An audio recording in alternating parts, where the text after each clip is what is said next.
Who doesn't love being surveyed and judged against their will?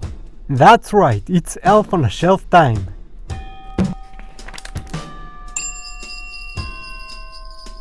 Hey everyone! The Elf on the Shelf is a recent tradition where you put a horrible homunculus on your house so that kids will behave under the threat of not getting gifts, which completely sucks. But hey, it would suck a little less if these were just animals trying to survive, so let's spec some Evo at them. Remember to like and subscribe or Santa will skip my house. And now, let's watch this guy. Animals intruding in our homes come in all sorts of shapes and sizes, and their presence can be a bad thing, a good thing, or something to be taken advantage of. Shelf bugs, or Rufovigilis domodites, are part of order Phasmatodea, along with all other types of stick insects, and are most famous for the peculiar way they intrude on human homes. However, long before humans came to these parts of the world, the shelf bugs already thrived in the cold forests of the Ice Age. Their much larger bodies, with a very enlarged fat body, were helpful in resisting the cold, but they could only do so much. The greatest part of their adaptation was behavioral, as these insects would only spend the warmer months out in the world, using their massive mandibles to feed on the bark and wood of the trees around them, and hiding away in caves to resist the coldest months, living off of the reserves until the temperatures increased once again. Once sapient life began populating the North American continent, the shelf bugs would find the homes of humans, as well as the hives of Claus bees, later on, just as good a place to spend winter in.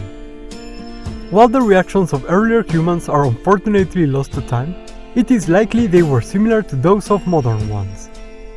Some see them as inoffensive, and even endearing, adopting and naming them whenever they find one, while many more, especially children, seem to be absolutely terrified of them.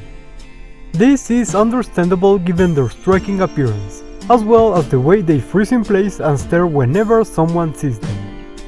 This is a defensive strategy, intended to display the animal's bright red coloration, an aposematic warning about their foul taste, derived from the huge amount of toxins contained within them, sequestered from the trees they inhabit.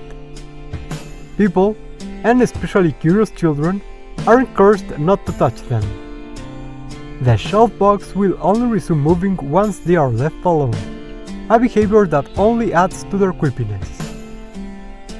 Unfortunately, as time marches on, conditions have become harsher for both animals and people, and the Claus bees have had to take advantage of these insects to survive, be it to adverse conditions, mean children, or evildoers.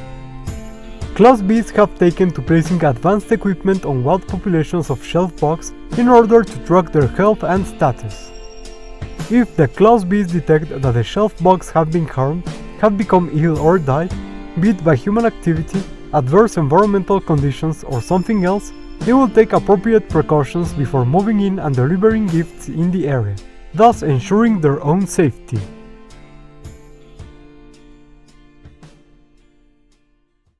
And that's it for Speculative Biology look into the Elf on the Shelf.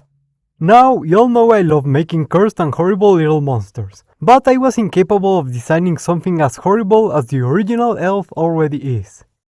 I'm not sure many people could. I mean, look at this thing. Look at it. So, a couple ideas were floated around for these ugly little guys, including monkeys related to our nutcrackers, and stick bugs. And truth be told, as soon as this exact drawing was flashbanged into my brain by forces beyond human understanding, I knew there was only one logical way to go. Fun thing is, when I started researching this thing, I was surprised to see not only how recent they are, having first manifested into our reality in 2005, but also how negative the response to them was. And I get it. These weird little guys are narcs. As for that aspect, I knew I had to include it somehow, given how important it is to the lore of the elves on the shelves, but I didn't want it to affect too much the wholesome version of the Santas we've made, so I tried my best to come to a compromise, and the tracking without surveillance was something I'm, in the end, very satisfied with. So I hope you guys had fun, and here's a big thank you to everyone who wanted to see this episode. Or should I say, observe this episode? Judge this episode? And as always, big thanks to our researchers and research associates who support us through Patreon and YouTube memberships. Remember, you too can join in if you want to see all of our creatures and videos ahead of time and help mold them into shape. And why not support the channel in the process?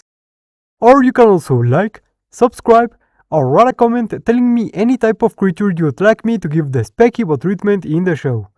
Any of those really help the channel a lot. I wish you all an awesome Specmas Eve, and hope you're having a great holiday season. Thank you all for watching, and see you next time on the Speculative Wildlife Research Center.